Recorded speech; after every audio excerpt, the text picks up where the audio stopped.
Welcome to Expressions of Leadership, a podcast showcasing the many faces of leadership. I'm your host, Michelle Kawamoto Perry. From teachers to artists to C-suite leaders, we explore how people own their authentic leadership, celebrate their triumphs, overcome challenges, and share lessons learned.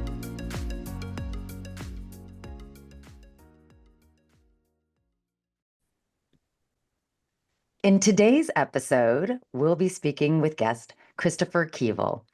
Chris is the founder and senior advisor at Wellspring Consulting, a national firm that helps nonprofit leaders develop strategy for the future. He has provided guidance to several hundred organizations in the social sector in fields such as religion and spirituality, education, environmental advocacy, social services, and the arts. Previously, Chris was a partner at the Boston Consulting Group, an international management consultancy that advised businesses and multinational corporations. Earlier, he worked as a carpenter and as a folk dance musician and caller. Chris is also a recognized meditation teacher, having received Inga from his teacher Zen master George Bowman. He is also practicing Zen since 1991 and teaching since 1998 in the lineage of his teacher, who is a Dharma heir of the Korean Zen master Seung San. Chris leads meditation gatherings and retreats virtually and in the New Haven, Connecticut area where he lives.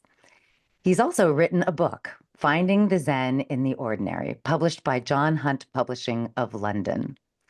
Welcome to Expressions of Leadership show, Chris. I'm so pleased that you're joining us today.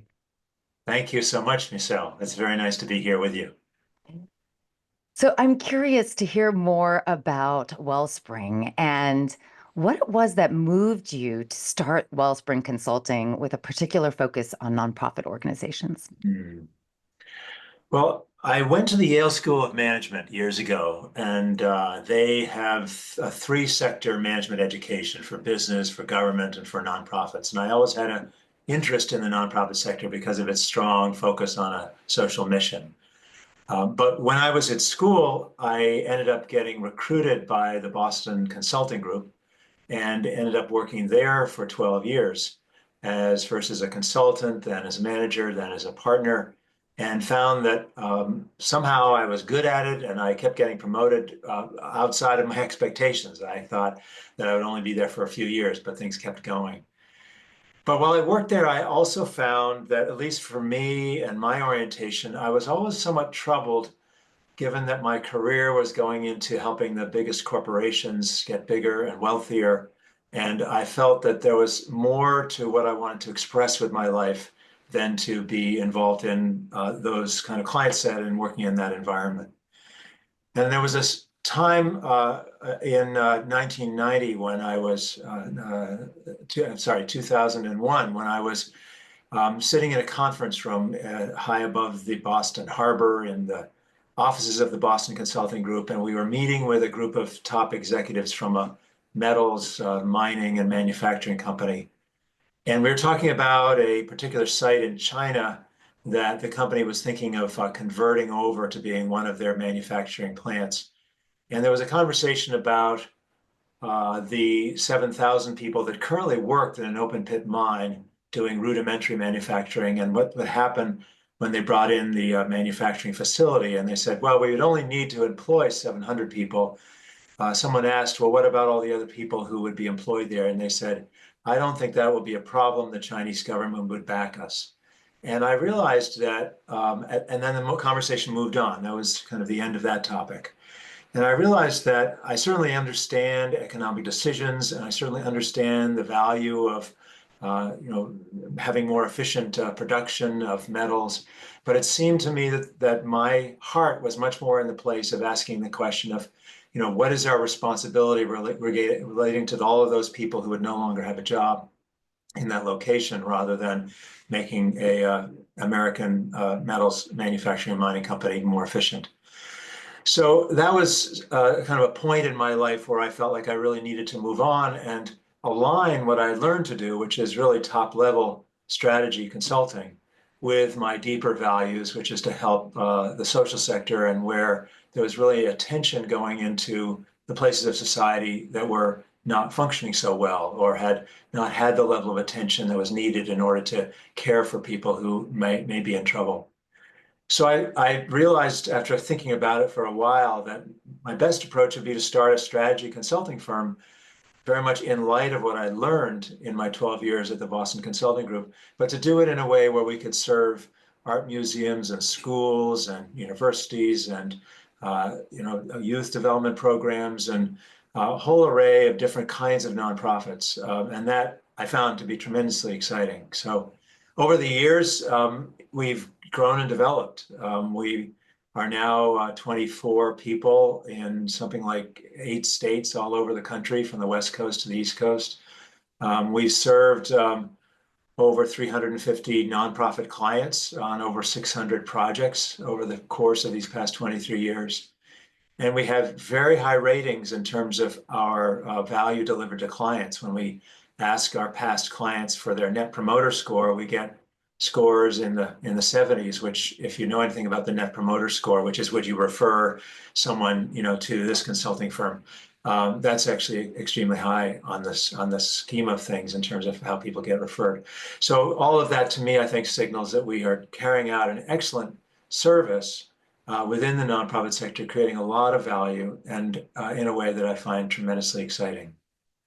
That's such a gift to these organizations, and so wonderful that you're able to offer this to these organizations. So I'm so pleased that you have an opportunity to do that.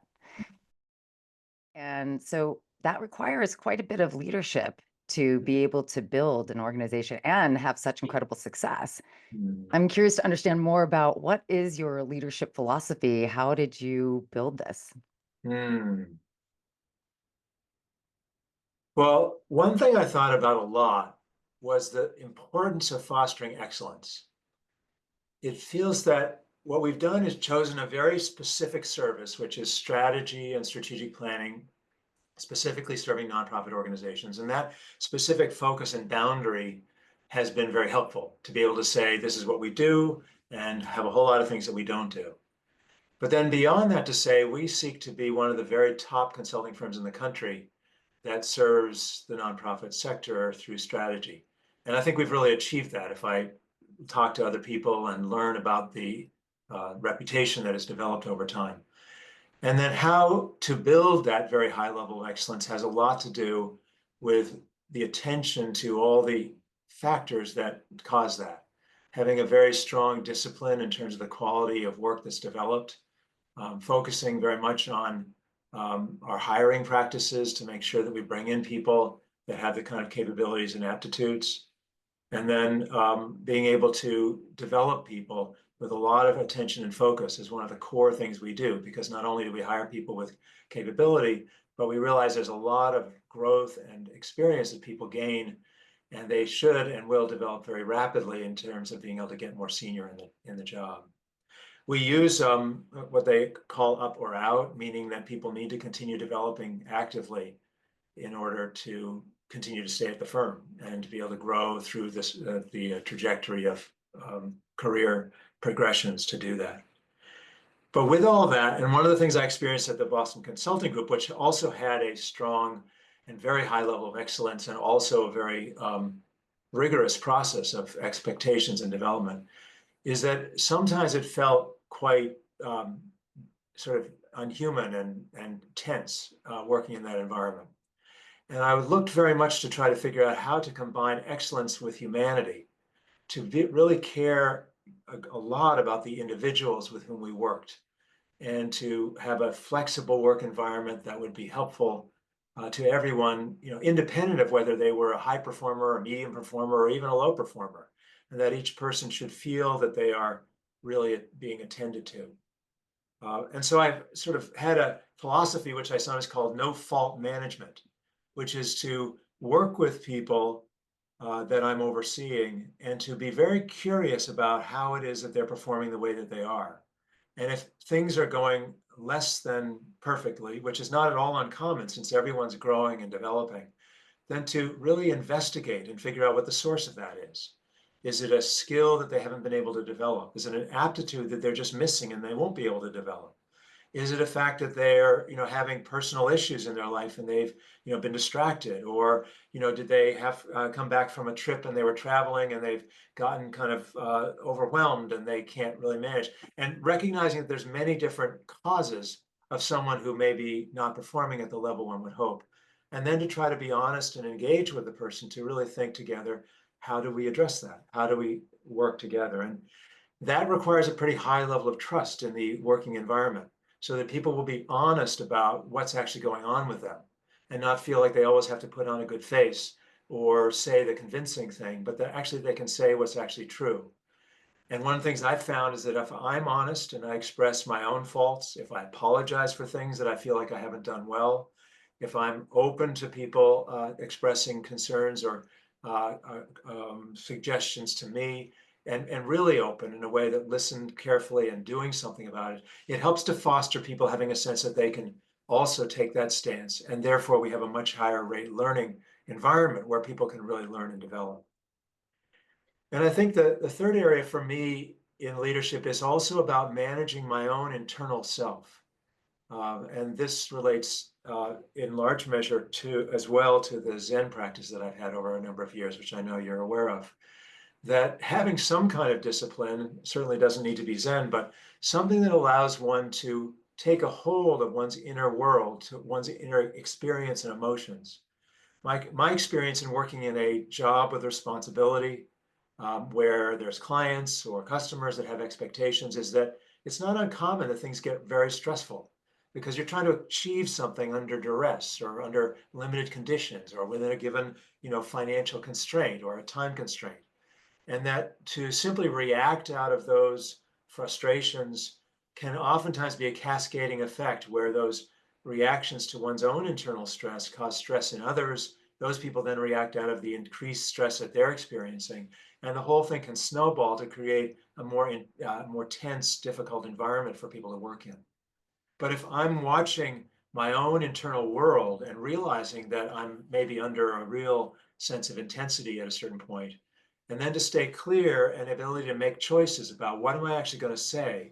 How am I going to engage with what's going on? It's not just bottling it up and just denying my experience, but it's staying clear enough so that I can engage in a way that draws on the help of others and shares my own personal experience in ways that can be useful to other people rather than just simply creates greater problems for them. So that I found has been a very important part of being in a leadership role and fostering a strong culture within our organization. Hmm. And I think you mentioned this, talking about trust and how important that really is in building that kind of camaraderie and building that spirit of community, I think, within the organization itself. And I really feel that that one of those ways that we often, that vulnerability that you're willing to show is very helpful. And as you said, in allowing others to feel like they can be open, that they can be honest, that they can make that connection. And I think that feeling of having you as a leader be someone who is also going to not just show your vulnerability, but you're also going to support them. You're also going to back them up. And as you said, how do we work on this together? It's not, like you said, it's not no fault management, right? I'm not going to say it's your fault on this, but how can we together come to a solution? And you talked about developing people. I'm curious, what are some of the ways that you develop people? Mhm. One is to pay very close attention. Um, it's interesting. There's a book called Zen Mind, Beginner's Mind by Shunryu Suzuki that was written many years ago. And I Mhm. remember one phrase in there where he said, the best way to control people is to pay close attention to them. And I think what he was driving at is that you can sort of be laissez-faire or you can be hard-nosed. But if you're paying really close attention, then one's engagement with that person is more informed by what's actually going on for that person. And so part of it is being aware of the small signals. Oftentimes people are trying to put their best foot forward in a management situation and they're not interested in coming off as not having everything all together. But often there's signals where one can see that there's something that may be troubling the individual, or there may be a way that somebody thinks that doesn't quite put everything together. And trying to uncover what's actually going on with that individual through paying close attention is one of those things that one does. And I think another is that um, being very attentive to not shoot the messenger, to not, if the individual is coming with some kind of concern, like they may be feeling like, I don't know if I can keep doing this job. It's so overwhelming. I've been thinking about going and working elsewhere.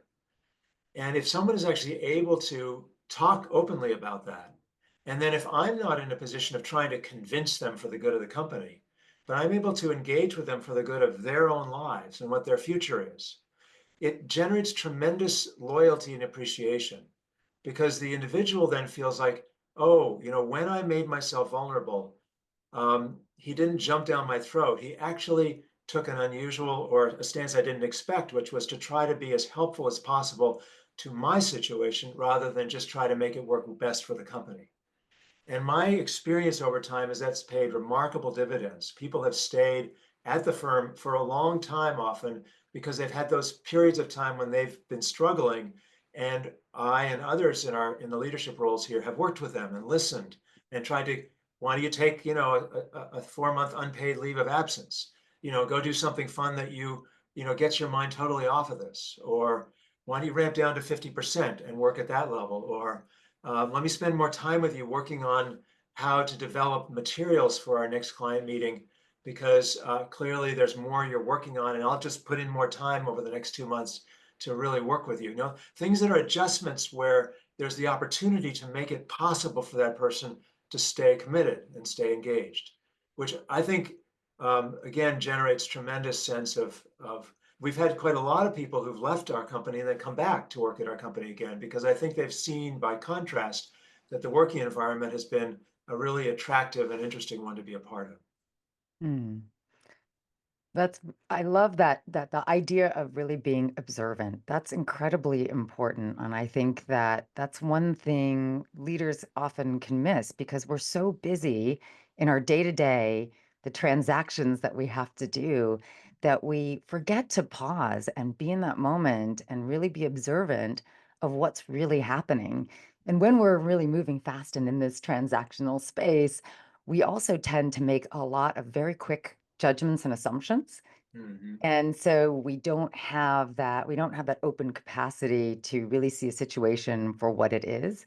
mhm, mhm, And I think when you talked about also this idea of this reactivity and knowing that if you have some form of reactivity, that might ultimately cause someone else to have a form of reactivity.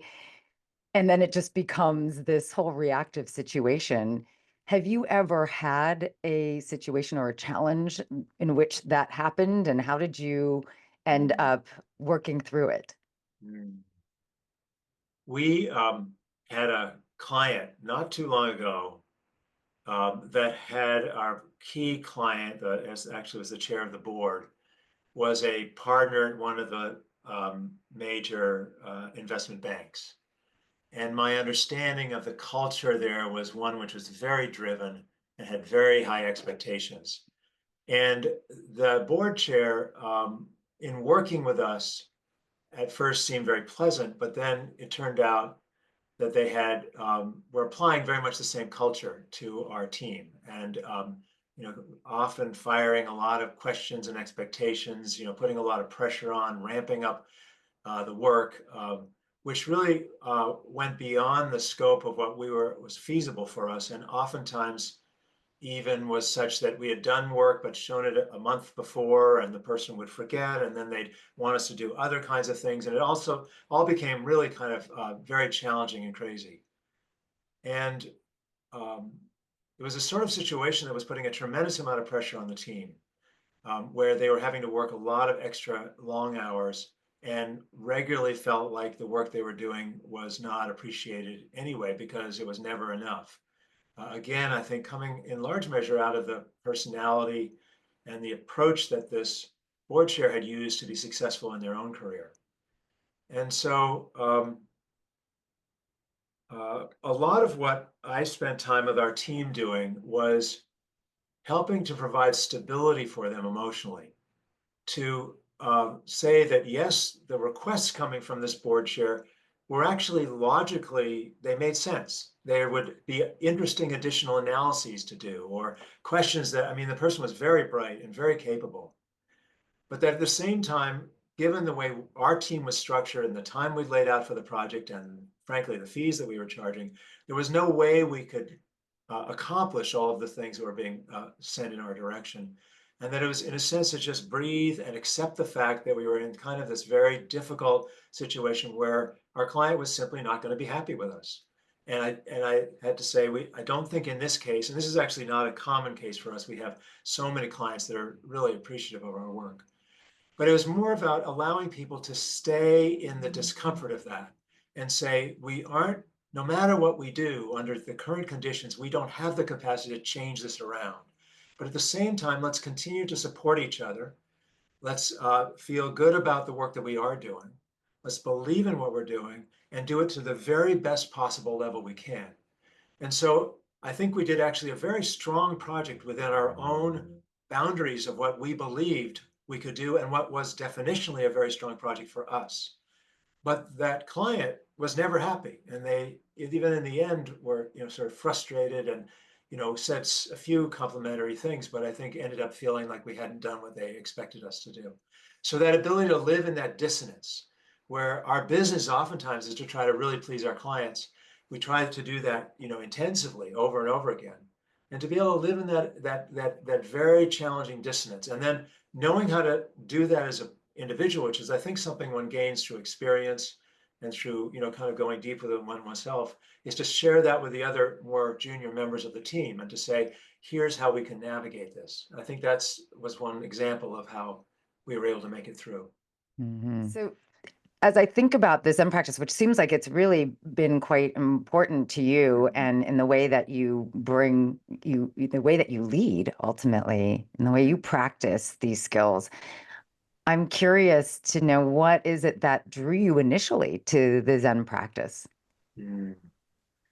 I have always had something of a spiritual orientation. Even as a little boy, I can remember that as being something that was important to me. And one of the things that I experienced in the Congregationalist church and the Christian tradition I grew up in um, was it seemed to be an orientation, at least from my own perspective, and I know there's all sorts of different perspectives, and it can be meaningful to people in so many different ways. But for me, it felt that the Christian tradition I grew up in was kind of pushing the pendulum over in one direction, like trying to create goodness, trying to create, sort of a whole set of good qualities in life. And I can remember going to Sunday school when I was a boy and coming home feeling very upset and annoyed. And I think the reason was that I felt like there was a ideal being laid out, which was not me. I was supposed to be a good boy, and I knew I was sometimes good and sometimes not good. And so it created a lot of discomfort and sort of dissonance inside of me. And it was when I came across Zen and the practices of Zen, I realized that Zen is really an orientation of taking it all, to accept all dimensions of life and being really present and open to the nature of how that arises. And I think a lot of what Zen will say is that we do have often an innate sense of goodness when things are clear and open, but we also carry out a lot of challenges and difficulties. And one of the things I've meditated on is how difficult I can be to other people, which I obviously never want to admit. But getting clear about the fact that we each are problems to each other, particularly in our intimate relationships. And so learning to see the truth of that and the truth of who I am and who I'm not seemed to me to be very supportive to where I was trying to go in my life and how I was trying to grow and develop. So those were the kind of things I think attracted me to the Zen practice.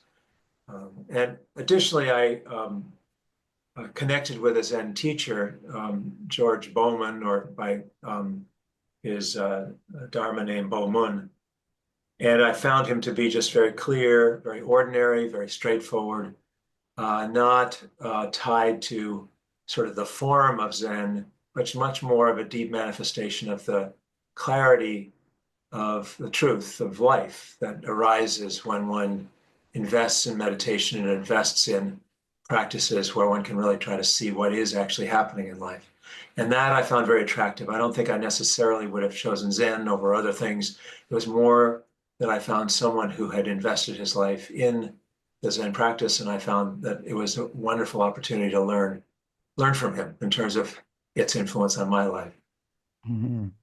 Mhm. It's interesting that you talked about this idea of problems, because I was also thinking about that situation you just talked about, and actually it wasn't necessarily about, and I think this is probably true also of Zen, it's not necessarily about solving the problem. It's almost like being with the problem and then seeing what opportunities might come out of that. I had a client experience just recently where our team was hired to help a client who had, it was a school actually, and they had reworked their entire pay structure for the teachers. And this can be very fraught. It's tricky because obviously there's a lot of desire for equity within a teaching staff, but it's very difficult to have exact equity because there's all sorts of different factors to consider. There's competitive issues in terms of how much are we paying compared to other places that our teachers might consider going to work.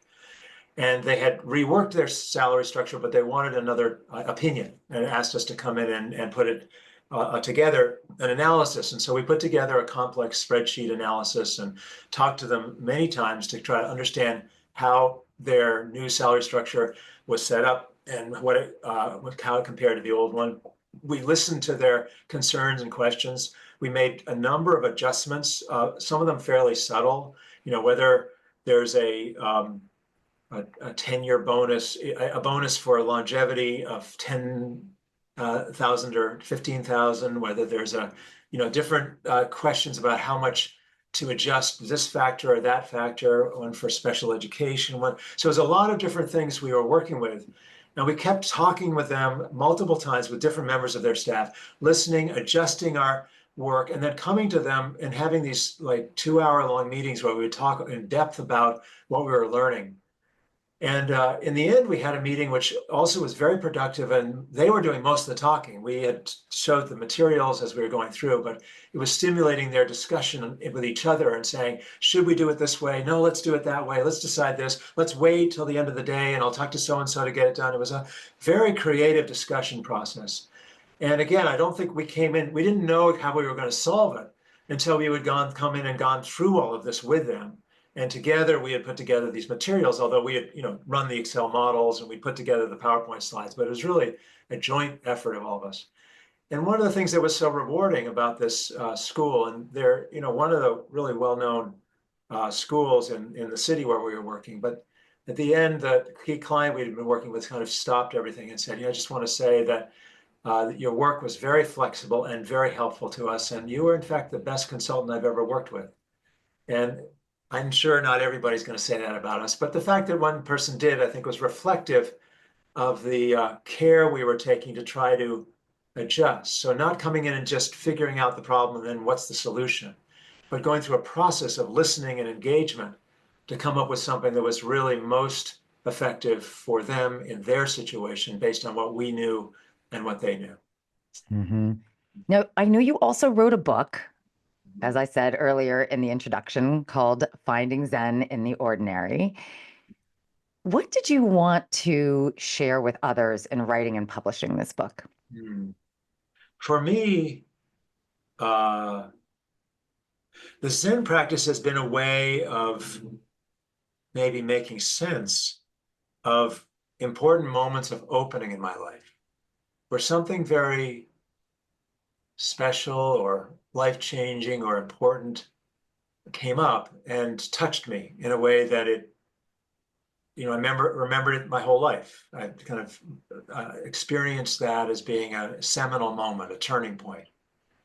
And so the book was very much an assembly of those turning points in my life that related to spiritual awareness or spiritual opening.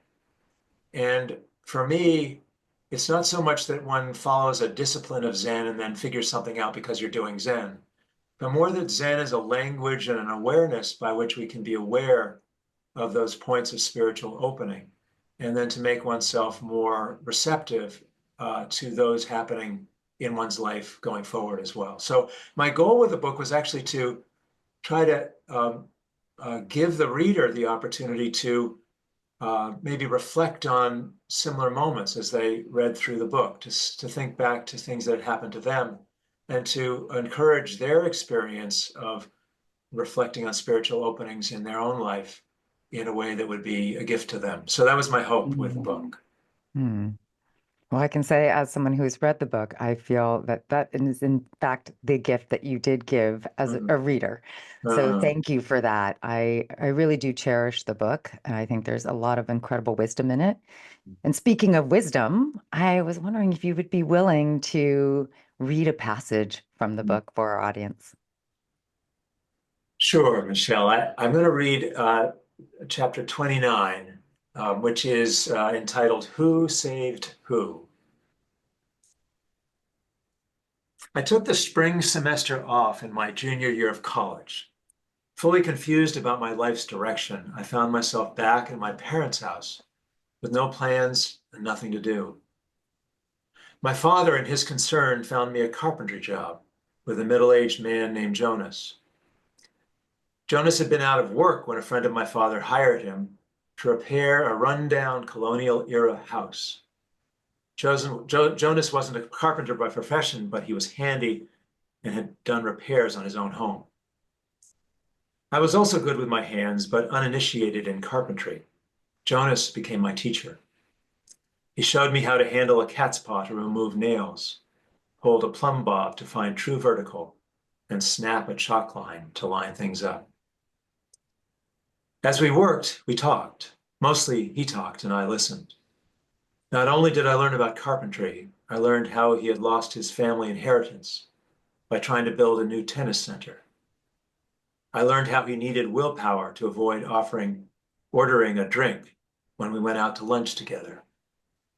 I learned how he felt when his wife got upset after he left unwashed dishes in the sink. And I heard his heartache when he spoke about his eldest son, who was often racked by mental illness. Jonas honored me with his teaching and attention. He wished to be good to everyone and suffered from feelings of falling short.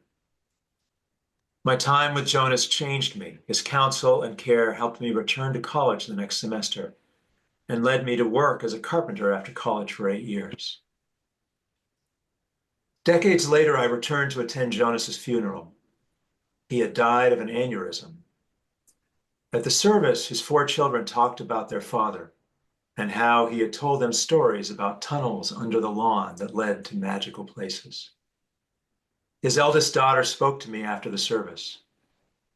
"You made a great difference to my dad," she said. "That was a difficult time in his life. The way you listened to him when you were working together turned his life around. He was able to get things back together." That's so wonderful. It's really a story of mentor, mentee, and really the mentee also being a mentor. It's beautiful. Thank you so much for sharing that. And really important leadership lesson, I think, for everyone to learn that everyone is a leader, no matter what your position is. And in fact, you are going to be a mentor to someone just as others are mentors to you. And Mhm. something for all of us to remember that we have that advice, we have that presence, we have that example to provide other people. With that, I'd love to hear what's one piece of advice that you'd like to pass on as your legacy. Um, be clear and honest with yourself about who you really are. Um, there's this adage of, you can be whatever you want to be, or, sort of like rah, rah, you can take on the world. And that's kind of nice for someone who's young that may be feeling unsure about whether they can accomplish something in the world. But what I've found is the much more difficult thing is to be aware of one's shortcomings and one's profile and what one actually does do well, but in particular, what one doesn't do well, and where one gets stuck or where one gets unconscious and acts out in certain ways that cause harm or cause confusion. And I think one thing I've come to find is those things are remarkably hidden, certainly have been in me. And I think they are so much in most all of us, that we do so much more to cause our own challenges than we're aware of because we're a particular profile. And we come forward with a whole series of expectations, wanting life to fit into those expectations, and sometimes desperately trying to make it so that those expectations get fulfilled.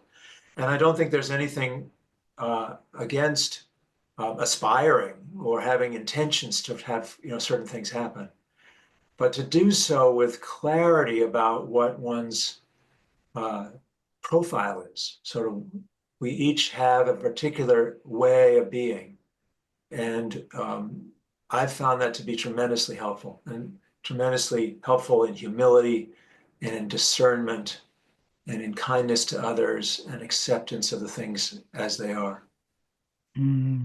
Thank you, Chris. That's really a wonderful sentiment. And of course, we like to end with a fun fact or a fun question. So, if you could live in a different country for a year, what country would you choose? Well, I think what I would choose is Norway. Why Norway? Yeah, well, my wife and I traveled there a few years ago, and I was so incredibly impressed by it in so many ways. One is it's just got all sorts of natural beauty. I mean, the natural beauty is in large measure much larger than the human spaces.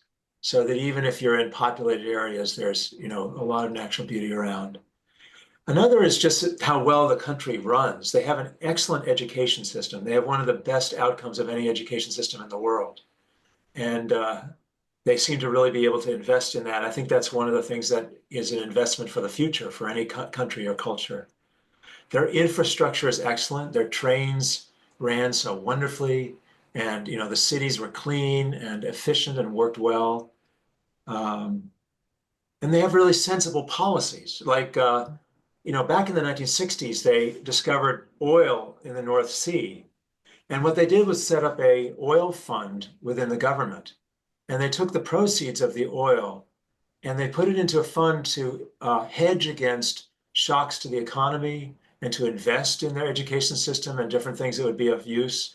And it seems like it was just such a smart way of thinking about a country, so that you can have, a substantial base of financial resources that don't necessarily come just from taxation. And that then allows the lifestyle to be quite good, taxation to be fairly low, and at the same time, a very strong social system and standard of living. So all of those things to me were fascinating. And I thought we could learn a lot from Norway. Sounds fascinating to me. I think you've got me convinced. I want to go. I've not been actually, and I would love to go. In fact, I have some of my relatives actually come from Norway, so Oh, I think it's a high time for me to go visit. Now, that yeah. has to be added to my bucket list of Yeah. places to Well, let me go. know. I can tell you about our trip. Absolutely. I would appreciate that. And thank you so much, Chris, for joining us and sharing your stories and your wisdom on the Expressions of Leadership podcast. And thank you to our audience for tuning in and spending your time with us today. If you haven't done so already, make sure to click on that follow button so you don't miss out on future episodes. Have a guest that you'd like us to interview, questions, ideas, or just want to say hello? You can reach out to us at let's talk at expressionsofleadership.com or connect with us on Instagram or YouTube. We'd love to hear from you. And as always, thanks to our amazing team behind the scenes for making this podcast possible, including our sound engineer, Graham Palmer, and my chief encourager and advisor, Jeremiah Higgins. Until next time, stay curious, stay inspired, and we'll see you soon. Take care.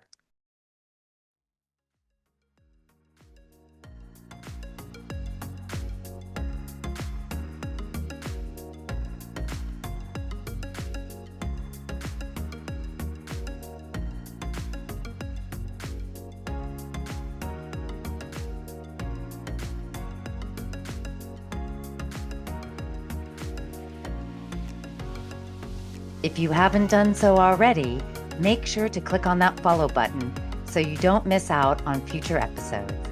Have a guest you'd like us to interview? Questions, ideas, or just want to say hello?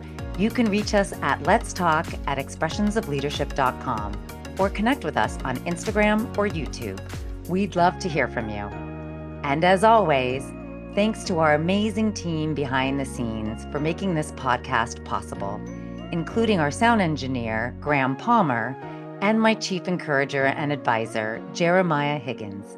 Until next time, stay curious, stay inspired, and we'll see you soon. Take care.